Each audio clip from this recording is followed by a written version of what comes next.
Ilang araw ko na nga napapanood yung mga nagluluto ng Korean noodles, kaya naman agad-agad lang rin na nga rin ako nagluto. Dahil wala nga tayong Korean noodles ay mag-Filipino noodles na lang tayo, kaya nagluto na lang ako ng pancit canton. At bali nagluto at nagprito na nga rin pala ako ng 2 egg dyan dahil gusto rin ng aking bunso ng egg. Nung maluto na nga yung pancit canton ay nilagyan ko na nga pala yung kanyang seasoning at nilagyan ko na nga rin pala ng cheese dahil yung mga napapanood ko ay nilalagyan nga ng cheese.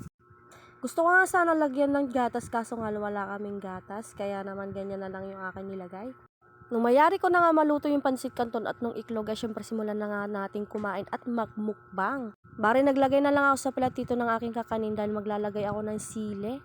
Pagkatapos ko nga budburan ng sila, syempre simulan na natin kainin yan. At syempre bago natin kainin yan at isubo ay kailangan natin ikalat yung ating nilagay na sili bago natin isubo, kaya kain tayo! Mas masarap sana to kung Korean noodles, tapos may mushroom, tapos maraming cheese, tapos maraming egg.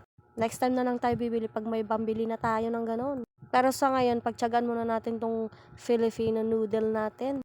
At kahit papano ay maibsan natin yung kalahati nating craving sa Korean food, di ba? Nakakatakam talaga kasi manood ng mga nagmumukbang, lalo na mga Korean food. Kaya naman eto ako laging nagkikrave sa mga Korean food. O siya, salamat sa panonood. Next video ulit. Bye!